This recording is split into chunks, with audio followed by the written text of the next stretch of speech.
Hello बच्चों, कैसे हो आप लोग। आज हम आए हैं एक नया टॉपिक, नया लेक्चर लेकर इलेक्ट्रोस्टैटिक्स, पोटेंशियल एंड कैपेसिटेंस का, जिसमें हम पढ़ेंगे कि डायपोल की पोटेंशियल एनर्जी क्या होती है जब उसको एक इलेक्ट्रिक फील्ड में रख दिया जाए। उसको एक इलेक्ट्रिक फील्ड में, मतलब potential energy of a dipole in an uniform electric field. अच्छा, इलेक्ट्रिक फील्ड यूनिफॉर्म होनी चाहिए, तो उसकी क्या पोटेंशियल एनर्जी होती है, कैसे डेरिवेशन है, कैसे सॉल्व करेंगे, उसके बेस पे कैसे न्यूमेरिकल आएंगे, इनके बारे में बात करेंगे।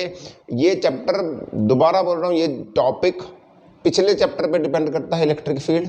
तो आज फिर दोबारा बोलता हूँ कि इलेक्ट्रिक फील्ड, इलेक्ट्रोस्टैटिक्स वाला चैप्टर ज़रूर देखें, तभी ये चैप्टर समझ में आएगा, नहीं ऐसे ही ऊपर से बाउंस होता रहेगा। सही है, तो टाइम ना वेस्ट करते हुए हम चलते हैं अपने टॉपिक की तरफ, जिसमें हम पढ़ेंगे potential energy, potential energy of a dipole, of a dipole in an uniform electric field, in an uniform electric field. यानी कि अगर मैं एक डायपोल को यूनिफॉर्म इलेक्ट्रिक फील्ड में रख दूं, अगर मैं एक डायपोल को यूनिफॉर्म इलेक्ट्रिक फील्ड में रख दूं, तो उसके पास कितनी पोटेंशियल एनर्जी होगी, है ना। यार हम इस चैप्टर में क्या कर रहे हैं, इस चैप्टर में हम पोटेंशियल की बातें कर रहे हैं। नाम ही है इलेक्ट्रोस्टैटिक्स, पोटेंशियल एंड कैपेसिटेंस अभी नहीं आया है, ठीक है। अभी तो सिर्फ पोटेंशियल की बातें कर रहे हैं। पहले इलेक्ट्रोस्टैटिक पोटेंशियल पढ़ा, electric potential difference, electric potential energy या इलेक्ट्रोस्टैटिक पोटेंशियल एनर्जी। फिर वो पोटेंशियल एनर्जी अलग अलग जगह पे निकाल रहे हैं। आज निकालेंगे डायपोल की पोटेंशियल एनर्जी। कब? जब डायपोल एक यूनिफॉर्म इलेक्ट्रिक फील्ड में पड़ा हो। सही है, क्लियर है बातें? ओके, तो करते हैं स्टार्ट। अच्छा, यूनिफॉर्म इलेक्ट्रिक फील्ड कैसे होती है? जैसे ये एक यूनिफॉर्म इलेक्ट्रिक फील्ड है, ऐसे है ना। यूनिफॉर्म इलेक्ट्रिक फील्ड कितनी है? ई, उसकी डायरेक्शन है ये। सही है, पक्का ना। डायपोल कैसा होता है? अच्छा, डायपोल तो पता ना क्या होता है, पिछले लेक्चर में बताया था। डायपोल क्या होता है? ऐसे minus Q plus Q charge, और इनका सेंटर टू सेंटर डिस्टेंस होता है एल और एल। ये एक डायपोल है, एक माइनस चार्ज, एक पॉजिटिव चार्ज। सही है। इस डायपोल को उठाकर मैंने इलेक्ट्रिक फील्ड में रख दिया। सही है, जैसे ऐसे रख दिया, देखो ये रख दिया मैंने डायपोल, ये रहा डायपोल, टू ये इसका सेंटर, तो यहाँ से ये एल, यहाँ से ये एल, ये माइनस क्यू, ये प्लस क्यू। सही, कोई दिक्कत? और डायपोल होती है। अच्छा, डायपोल कैसे निकाल? Net dipole P is equal to 2Q into L, 2Q into L, यही तो होती थी डायपोल। 2Q, अच्छा, अरे यार लो, 2L इंटू क्यू। अब सही है, एक ही बात है यार, 2Q इंटू एल है, कुछ भी मान लो। ये होती थी P, तो इस डायपोल का P कितना होगा? जो चार्ज है वो इंटू एल, जो इनका डिफरेंस है वो 2L।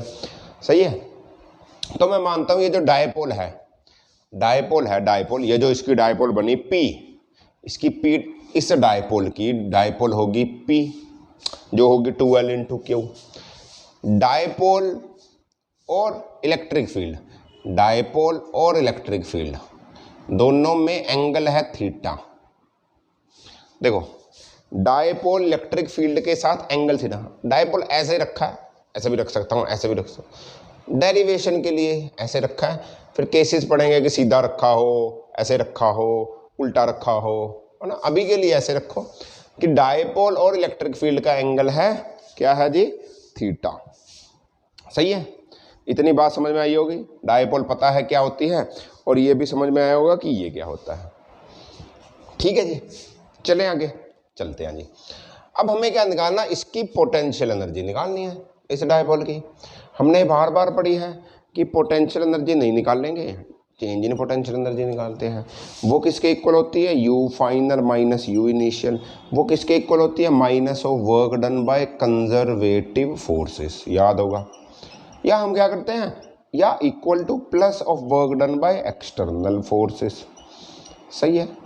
और यहाँ पर एक्सटर्नल फोर्स क्या है, इलेक्ट्रिकल फील्ड है, तो यहाँ पर एक्सटर्नल फोर्स है इलेक्ट्रिकल फोर्स। अरे इतनी बात समझ में आ रही है, यहाँ पर एक्सटर्नल फोर्स है इलेक्ट्रिकल फोर्स। यहाँ पर क्योंकि इलेक्ट्रिक फील्ड है तो इलेक्ट्रिकल फोर्स तो होगा, वही इलेक्ट्रिकल फोर्स हमारे लिए एक्सटर्नल फोर्स है।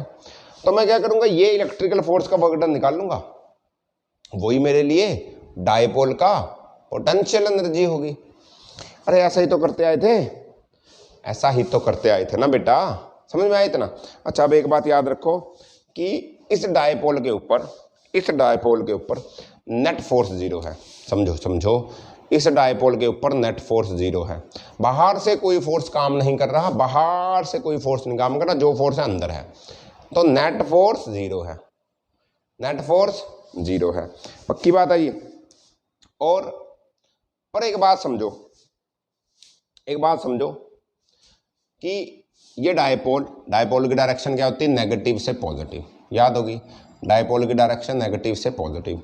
इलेक्ट्रिक फील्ड की डायरेक्शन ये रही, डायपोल की डायरेक्शन ये रही, ये डायपोल ये इलेक्ट्रिक फील्ड, इन दोनों के बीच का एंगल थीटा, सही है। ये रहा डायपोल, ये रहा इलेक्ट्रिक फील्ड, इन दोनों का एंगल थीटा। तो एक बात देखो, जो पॉजिटिव चार्ज है ये वाला पॉजिटिव चार्ज है, ये इलेक्ट्रिक फील्ड में पड़ा है, तो इसके ऊपर एक फोर्स लगेगा इलेक्ट्रिक फील्ड की डायरेक्शन में। कितना लगेगा, F = Q × E। ये चार्ज जितना है और कितनी इलेक्ट्रिक फील्ड में पड़ा है, याद है। पॉजिटिव चार्ज के ऊपर फोर्स पॉजिटिव लगता है, नेगेटिव चार्ज के ऊपर फोर्स नेगेटिव लगता है, याद होगा, -Q × E लगेगा। अरे समझ में आ रहा है। इलेक्ट्रिक फील्ड, इलेक्ट्रोस्टैटिक्स दोबारा चैप्टर पढ़ो जाकर, नहीं पढ़ा अगर कुछ नहीं आता पुरानी वीडियोस को देखो, समझ में बात। तो इसके ऊपर एक चार्ज पड़ा इलेक्ट्रिक फील्ड में यार, तो उसके ऊपर एक इलेक्ट्रोस्टैटिक फोर्स लगेगा, क्या, Q × E। क्योंकि पॉजिटिव चार्ज है तो Q × E इधर को, पॉजिटिव Q × E, क्योंकि नेगेटिव चार्ज है तो -Q × E, तो +Q × E इधर लगा, -Q × E इधर लगा। अब ये देखो, ये रहा डायपोल, इसके ऊपर इधर को फोर्स लग रहा है, इधर को, इसके ऊपर उधर को फोर्स लग रहा है, ऐसे पढ़ा ना, इसके ऊपर इधर को फोर्स लग रहा है QE, इधर को फोर्स लग रहा है ऐसे, तो ये एक फोर्स इधर को लगा और एक फोर्स इधर को लगा ऐसे, तो ये ऐसे घूमेगा। हाँ आई नो इसके ऊपर नेट फोर्स जीरो है, बट इसके पास टॉर्क आ जाएगी। अरे यार ये अपनी जगह से हिलेगा नहीं, मेरी बात समझो, ये अपनी जगह से ऐसे थोड़ी आगे मूव करेगा। मतलब इसके ऊपर अगर फोर्स होता, डायपोल के ऊपर कोई दूसरा फोर्स, नेट फोर्स जीरो ना होता, तो ये यहाँ से हिलता, ऐसे चलता आगे को, या पीछे को चलता, या ऊपर को चलता, नीचे को चलता, वो नहीं है। ये अपनी जगह पे ही खड़ा है, बस अपनी जगह पे इन फोर्सेस के कारण रोटेट करना स्टार्ट कर देगा, क्योंकि इलेक्ट्रिक फील्ड में पड़ा है। इलेक्ट्रिक फील्ड के कारण इस चार्ज के ऊपर फोर्स लगा, इसके ऊपर फोर्स करा, तो ये रोटेट करेगा। समझ आई बात। मतलब इसके पास टॉर्क होगी, इसके पास नेट फोर्स तो जीरो है। समझो, नेट फोर्स का मतलब है यार डिस्प्लेसमेंट नहीं करेगा, यार डिस्प्लेसमेंट नहीं करेगा, बट टॉर्क तो है इसके पास। समझे नहीं। अरे यार एक्सटर्नल वर्क डन क्या होता है, मैं दोबारा क्या बोलूँ, एक्सटर्नल वर्क डन क्या होता है, एक्सटर्नल वर्क डन होगा F × dr, यही तो होता था, इसकी इंटीग्रेशन कर देते थे, याद होगा, ये पढ़ा होगा ना। फोर्स एक परपेंडिकुलर वेक्टर क्वांटिटी, ये भी एक परपेंडिकुलर वेक्टर क्वांटिटी। अब क्योंकि डिस्प्लेसमेंट तो है ही नहीं ये वाली, क्योंकि ये यहाँ से आगे नहीं जाएगा, वर्क डन तो ये हुआ ना कि अपनी जगह से हिला, नहीं हिल रहा, मैं बोल रहा हूँ अपनी जगह पे स्टेशनरी है, फोर्स F नेट जीरो है, तो ये क्यों आगे पीछे जाएगा। तो ये वाला फॉर्मूला नहीं लगेगा यहाँ पर, वर्क डन का F × dr, F.dr अभी लगेगा, ये वाला फोर्स नहीं है इसके पास, बट एक फोर्स है जो टॉर्क है, टॉर्क वाला वर्क डन क्या होता है, वो होता था τ.d θ। अरे ये भी वेक्टर, ये भी वेक्टर, समझ में आया। अरे यार फोर्स अब क्या है, टाउ, अब कौन सा फोर्स लग रहा है इसके ऊपर, टाउ, टॉर्क वाला फोर्स लग रहा है। यार ये नहीं मूव कर रहा, टॉर्क तो उसको अपनी जगह पे घुमाता रहेगा, ये यहाँ से हिलेगा नहीं भाई, यहीं घूमता रहेगा, आगे पीछे नहीं जाएगा, dr नहीं होगा, तो यहाँ तो घूम रहा है और एंगल बदलता रहेगा, तो टाउ × d, ये फोर्स, ये डिस्प्लेसमेंट। तो वर्क डन मैं इसका ये निकालूंगा, एक्सटर्नल वर्क डन इसका इलेक्ट्रिकल फोर्स का ये हुआ एक्सटर्नल वर्क डन, मैं इसकी वैल्यू निकालूंगा और मेरा आंसर आ जाएगा। समझ में आई बात, नहीं आई तो देखो, टाउ किसके इक्वल होता है? अच्छा, टाउ किसके इक्वल होता है? टाउ होता है इक्वल P इंटू ई के। पढ़ा होगा। P क्या है? डायपोल मोमेंट, और E क्या है? Electric field. P क्या है? डायपोल, E क्या है? Electric field. तो इसके ऊपर कितना डायपोल, कितना टॉर्क होगा? P इंटू ई। ये क्रॉस प्रोडक्ट है। मैं इसको ऐसा लिख सकता हूँ पी ई साइन थीटा। अरे सही है, P E sine theta, P E sine theta. इतनी बात समझ में आई? अब एक बात समझो, जो इसके ऊपर वर्क डन होगा वो टाउ इंटू डी थीटा होगा, बट टाउ तो चेंजिंग है। जैसे जैसे एंगल बदलेगा वैसे वैसे टाउ की वैल्यू बदलेगी।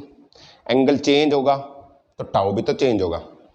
अरे एंगल चेंज होगा तो टाउ भी तो चेंज होगा। तो आप समझो tau is variable, tau is variable force. आप बोलते थे एफ डॉट डी आर एक फॉर्मूला होता है वर्क डन का, बट जब एफ वेरिएबल हो तो ये लगता है, इसलिए मैंने यहाँ पर टाउ वेरिएबल है तो इंटीग्रेशन की है।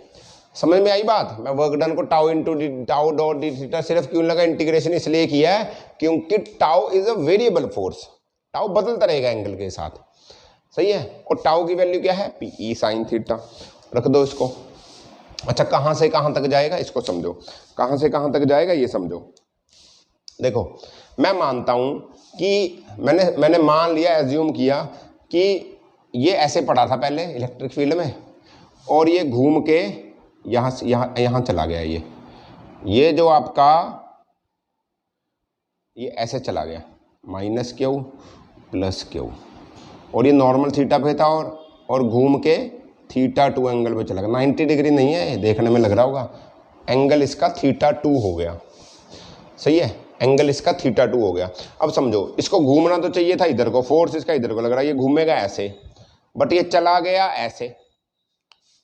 अरे इसको घूमना चाहिए था ऐसे, इस फोर्स के कारण इधर को घूमना क्लॉकवाइज, बट इसकी मोशन हुई एंटी क्लॉकवाइज। किसी कारणवश आप क्लॉकवाइज भी कर सकते थे, कोई फर्क नहीं पड़ने वाला, आंसर वही आएगा, प्लस माइनस के फर्क पड़ेगा, वो घूम जाएगा, वही आंसर आएगा, वही फॉर्मूला अलग बनेगा।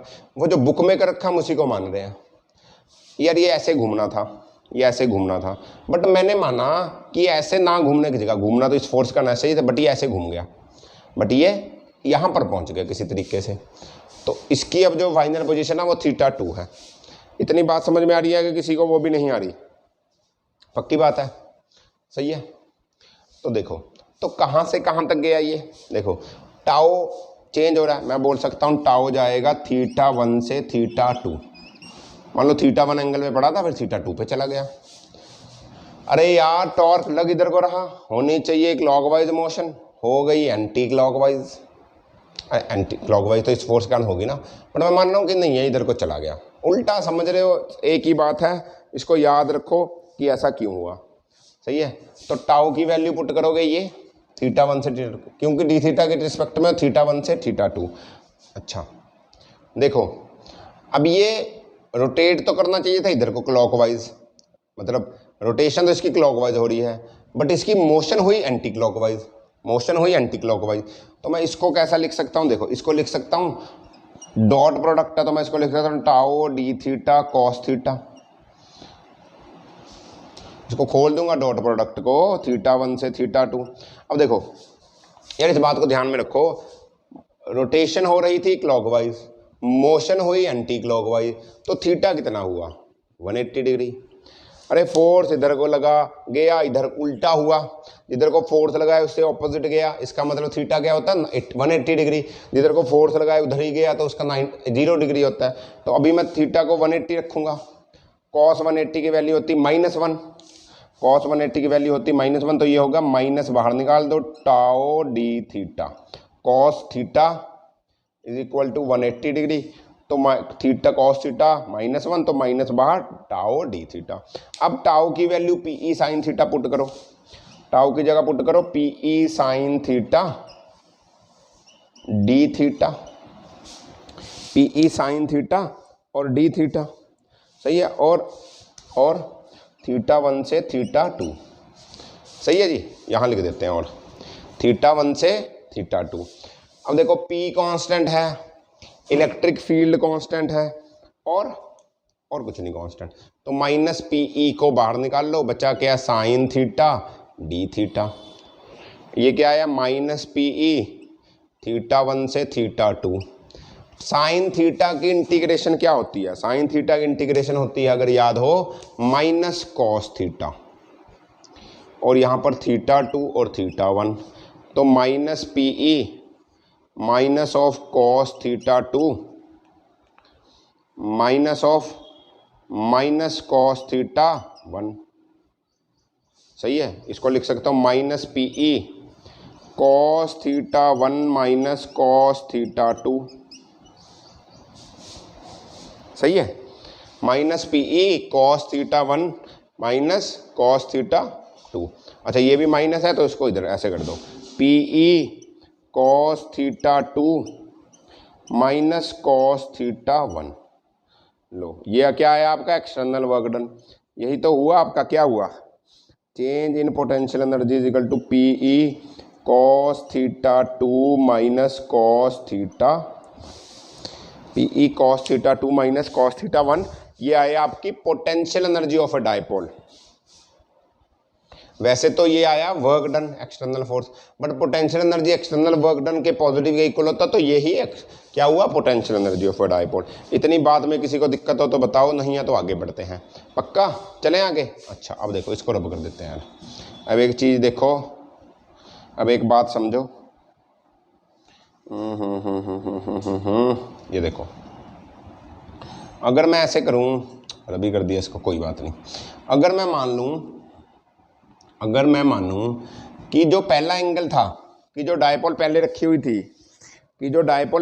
हुई थी, वो 90 डिग्री पे रखी थी, यानी कि theta 1 is 90। If theta 1 is 90 था, तो क्या होगा? तो यहाँ पर cos 90 यहाँ पर पुट करेंगे, u कितना होगा? PE cos थीटा 2, और ये है cos 90 cos 90। cos 90 की वैल्यू, sin 90 की वैल्यू 1, cos 90 की वैल्यू 0। तो क्या आंसर आया? u is equal to PE cos theta 2। u is equal to PE cos theta 2।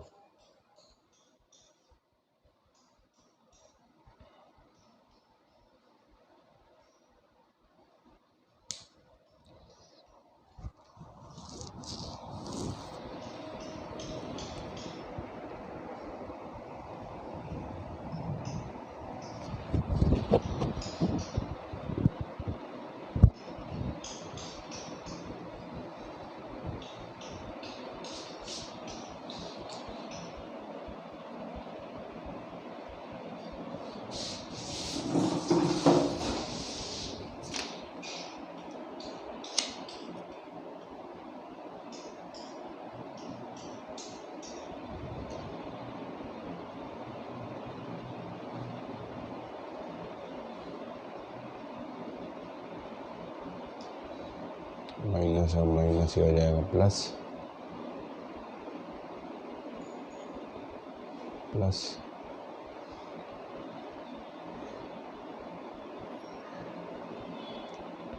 Minus plus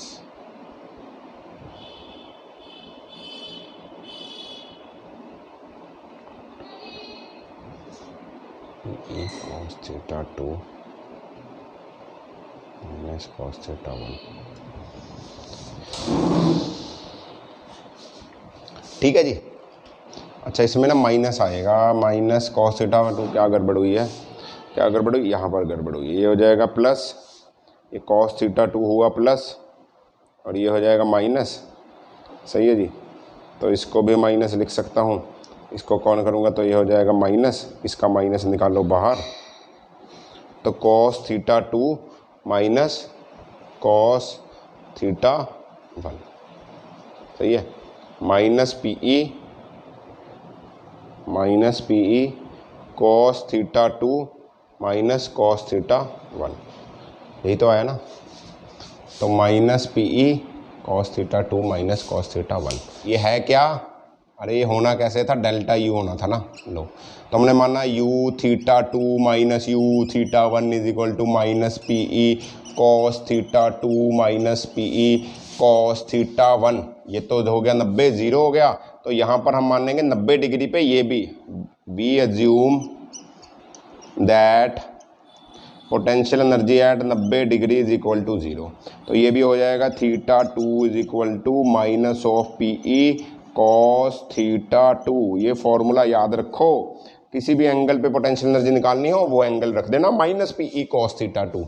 नहीं समझ में आया? थोड़ी सी मिस्टेक थी, यहाँ माइनस माइनस से प्लस बना, प्लस से आगे आया ये माइनस बना, तो कॉस थीटा एक माइनस यहाँ भी था, तो minus P E cos theta 1 ये था 0 मान लिया मैंने थीटा 1 माना 90 की, पहले 90 डिग्री पे पड़ा था, पहले 90 पड़ा था, तो कॉस 90 0, तो पी ई कॉस थीटा 2, तो minus P E cos theta 2, मतलब ये क्या होता था final minus initial, final minus initial. और मैंने मान लिया कि यू 90 पे इनिशियल 90 डिग्री पे पड़ा था, उसका पोटेंशियल एनर्जी होती है 0। 90 डिग्री पे पोटेंशियल एनर्जी होती है, जैसे यार पुराने कंसेप्ट मानने थे इन्फिनिटी पे पोटेंशियल 0 होती है, यहाँ मैंने मान लिया 90 पे 0 होती है, तो इस एंगल पे पोटेंशियल एनर्जी निकल आएगी पी ई कॉस थीटा 2। समझ में आई बात? इसको मैं ऐसा भी लिख सकता हूँ, इसको मैं ऐसा भी लिख सकता हूँ, U theta is equal to minus of P dot E. लो, इसको मैं ऐसा भी लिख सकता हूँ। समझ में आया?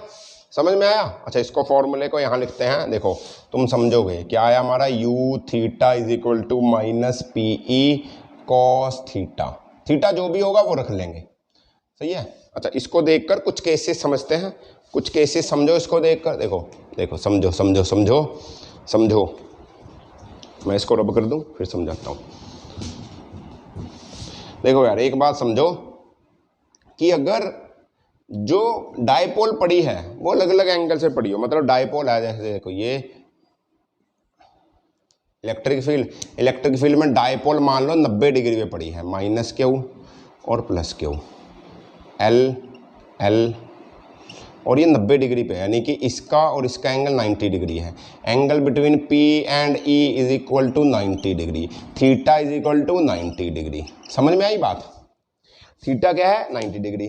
मैं बोलता हूँ केस वन, जब आपको पोटेंशियल एनर्जी निकालती हैं when theta is 90 degree. Theta 90 degree का क्या मतलब है? डायपोल और इलेक्ट्रिक फील्ड के बीच में एंगल 90 डिग्री होगा, वही थीटा होता है ना, थीटा वही तो होता है, दो वेक्टर क्वांटिटीज के बीच का एंगल वो थीटा। तो क्या होगा, देखो फॉर्मूला वो रहा, U theta is equal to minus of P E cos theta 90, cos 90। Cos 90 क्या होता है? 0, तो 0 इंटू 0 तो 0, तो कितना आया? 0। तो यानी कि जब डायपोल 90 डिग्री में पड़ी होगी, ऐसे बिल्कुल सीधी पड़ी होगी, तो उसकी पोटेंशियल एनर्जी क्या होगी? 0 होगी। पोटेंशियल एनर्जी कितनी होगी इसकी? 0 होगी। समझ में आई बात? अच्छा, नहीं समझ में आई तो देखो केस 2 देखो, अगर theta is equal to 180 degree, theta 180 का मतलब क्या हुआ है? देखो 180 का मतलब क्या होगा, ऐसे इलेक्ट्रिक फील्ड है, इस डायरेक्शन में इलेक्ट्रिक फील्ड है, और डायपोल ऐसे पड़ा है, उसकी माइनस क्यू से प्लस क्यू, डायपोल की डायरेक्शन इधर को है, तो थीटा क्या हुआ? 1, इलेक्ट्रिक फील्ड इधर, डायपोल इधर, दोनों अपोजिट डायरेक्शन में थीटा हुआ 180, तो यू थीटा क्या हुआ? तो minus P E cos 180 degree, theta 180, तो कितना आएगा? कॉस 180 की वैल्यू बताओ मुझे क्या होती है? नहीं याद? अरे यार सब भूल चुके हैं। Minus P E into -1, cos 180 की वैल्यू होती है -1, तो कितना आया? पोटेंशियल एनर्जी पॉजिटिव, तो U theta is equal to positive. अच्छा, अगर केस 3 एक बार समझ लो फिर बताता हूँ। केस 3 हुआ अगर थीटा हुआ 0, थीटा 0 मतलब डायपोल की डायरेक्शन भी है, इलेक्ट्रिक फील्ड की डायरेक्शन भी सेम हो जाएगी, ये ऐसे पड़ा होगा इलेक्ट्रिक फील्ड, प्लस क्यू और माइनस क्यू, दोनों की डायरेक्शन सेम, तो थीटा क्या होगा? थीटा क्या होगा? थीटा क्या होगा? 0 डिग्री। थीटा को 0 रखोगे, cos 0 is equal to 1, cos 0 is equal to 1, तो theta is equal to minus P, theta is equal to minus P, यानी कि जब थीटा होगा 0 तो पोटेंशियल एनर्जी होगी मिनिमम, जब थीटा होगा 180 तो पोटेंशियल एनर्जी होगी मैक्सिमम, और जब थीटा होगा 90 तो पोटेंशियल एनर्जी होगी 0। इस बात को दिमाग में रख लो, बार बार याद रखना, यही फॉर्मूला लगा देना, कंसेप्ट याद रखो, रख के भी देख लेना, कोई दिक्कत नहीं। मैं तो सिर्फ समझाना चाहता हूँ कि अगर कोई पूछ ले, जैसे आजकल MCQ क्वेश्चन ज़्यादा आते हैं, कि मैक्सिमम पोटेंशियल एनर्जी डायपोल के पास कब होती है, जब जब जब जब थीटा 180 डिग्री होगा, यानी कि डायपोल और इलेक्ट्रिक फील्ड एक दूसरे के ऑपोजिट डायरेक्शन में हो तो मैक्सिमम पोटेंशियल एनर्जी होगी उस डायपोल के पास। सबसे कम कब होगी, जब दोनों सेम डायरेक्शन में हो। जीरो पोटेंशियल एनर्जी कम होगी जब दोनों एक दूसरे के परपेंडिकुलर पड़े हो। इस बात को छाप ले, ठीक है जी, और फिर चलते हैं आगे। सही है। अच्छा, मैक्सिमम मिनिमम से एक और बात याद रखो कि मैक्सिमम पोटेंशियल एनर्जी है तो ये अनस्टेबल इक्विलिब्रियम कहलाता है, पढ़ा होगा ना, अनस्टेबल इक्विलिब्रियम। और मिनिमम में तो ये स्टेबल इक्विलिब्रियम है। कौन सा इक्विलिब्रियम है ये, स्टेबल इक्विलिब्रियम, पढ़ा था ना, ठीक है जी। चलें, ठीक है जी, समझ में आया। एक आधा न्यूमेरिकल करें और समझ में आएगा कैसे क्वेश्चन आते हैं। आसान आसान से स्टार्ट करते हैं, थोड़ा सा टिपिकल की तरफ चलेंगे, ठीक है। तो ठीक है जी, देखो कैसे क्वेश्चन आएंगे, समझो। देखो ये बोलते हैं कि एक ये इलेक्ट्रिक फील्ड है यूनिफॉर्म, यूनिफॉर्म इलेक्ट्रिक फील्ड की बात कर रहे हैं, उसकी डायरेक्शन है ये।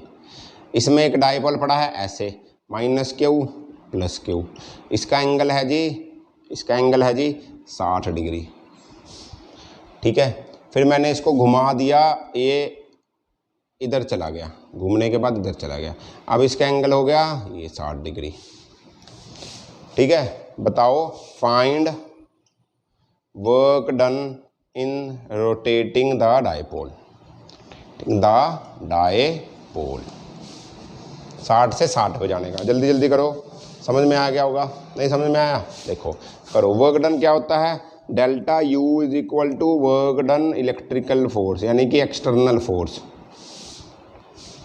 एक्सटर्नल फोर्स डेल्टा यू किसके बराबर, एक्सटर्नल फोर्स के बराबर, एक्सटर्नल फोर्स के बराबर होता है, यही तो होता है ना। तो एक्सटर्नल फोर्स किसके बराबर होगा, तो एक्सटर्नल फोर्स अभी तो हमने डेल्टा यू निकाला था ना यार, ये किसके इक्वल होगा, final minus initial is equal to work done by external force, जो कि इलेक्ट्रिकल फोर्स है। और ये फाइनल क्या हुआ, U theta 2 minus U theta 1 is equal to work done by external force, यानी कि मैं ये निकाल दूं तो वर्क डन आ जाएगा। थीटा 2 पे कितनी पोटेंशियल एनर्जी, थीटा 1 पे कितनी पोटेंशियल एनर्जी, थीटा 1 था इतना, दोबारा हुआ इतना, 60 और 60 आप बोलोगे जीरो, आंसर जीरो, गलत गलत गलत गलत, समझो। अरे डायपोल ऐसे पढ़ा, ये डायपोल ऐसे पढ़ा, थीटा कौन सा एंगल होता है, थीटा होता है पी और ई के बीच का, ये ई और पी। जब ये यहाँ गया तो थीटा ये हुआ 120 डिग्री, देखे हुए के ऊपर मत जाओ, थीटा क्या हुआ 120 डिग्री। तो थीटा 2 हुआ 120 डिग्री, तो you 120 degree minus you 60 degree, ये निकाल लो। यू 120, यू थीटा का फॉर्मूला भी पढ़ा हमने, यू थीटा का फॉर्मूला भी पढ़ा हमने, minus of P E cos theta, वो लिख रखा है। थीटा कितना है 120, तो लिखो minus of P E cos 120 degree minus of P E cos 60 degree, value put कर दो। कॉस 60 और कॉस 120 की वैल्यू पुट कर दो। कॉस 60 की वैल्यू कितनी होती है, कॉस 60 की वैल्यू याद है, जो साइन 30 की होगी वही तो होती है कॉस 60 की वैल्यू 1/2, तो ये हो जाएगा minus of minus plus 1/2 plus by 1/2, और ये हो जाएगा माइनस और पी ई भी आएगा ना, तो माइनस ऑफ पी ई, और कॉस 120 की वैल्यू होती है माइनस 1/2, तो ये क्या हुआ माइनस और माइनस प्लस, तो 1/2 और 1/2 कितना हो गया 1 पी ई, यानी कि पी ई कितना वर्क डन लगा पी ई, और ये भी प्लस हो जाएगा half P E 1 P E, है ना, परपेंडिकुलर लग रहा है लो 1 पी ई। समझ में आया, पक्का। चलें आगे। अच्छा एक और क्वेश्चन देखो, सिंपल सा, खुद करोगे, मैं नहीं कर रहा, ठीक है। इस बार क्वेश्चन करोगे खुद। देखो क्वेश्चन क्या है कि यहाँ पर एक डायपोल पड़ा है, ये रहा डायपोल, माइनस क्यू से प्लस क्यू, इसकी डायरेक्शन ई, तो डायपोल की डायरेक्शन भी यही होगी, दोनों डायरेक्शन की सेम है। तो ये बोलते हैं वर्क डन निकाल लो, work done find work done to इसको क्या बोलते हैं dipole, to move dipole from 0 degree to 180 degree. ऐसे पढ़ा, इसको उल्टा कर दिया, ऐसे इसको उल्टा कर ऐसे कर दिया, माइनस इधर आ गया प्लस इधर आ गया। कैसे करोगे? ऐसे ही तो करोगे यार। पहले इनिशियल कितना था ये, फाइनल कितना हुआ ये, इनिशियल कितना था 0 डिग्री, ये कितना हुआ minus P E cos 180 minus P E minus of cos 0। Value put कर देना, कॉस 180 की, कॉस 0 की, कॉस 0 की 1, कॉस 180 की माइनस 1, 1 1 1, तो कितना आया 1 2, कितना आया 2 पी ई। करके दिखाऊं क्या? कर लोगे ना पक्का? चलें आगे। ओके, बहुत है, बहुत है क्या? नहीं, एक और कर लो, चलो फिर एक और कर लेते हैं। देखो ये रही इलेक्ट्रिकल फील्ड ऐसे, इसमें एक डायपोल पड़ा है, इसमें एक डायपोल पड़ा है, कैसे रखूँ मैं? ऐसे। ये डायपोल पड़ा है माइनस क्यू से प्लस क्यू, और इसका एंगल है जी मान लो 30 डिग्री, ठीक है, मान लो एंगल है 30 डिग्री, ठीक। तो इसने बोला कि इसका वर्क डन निकालो कि 30 से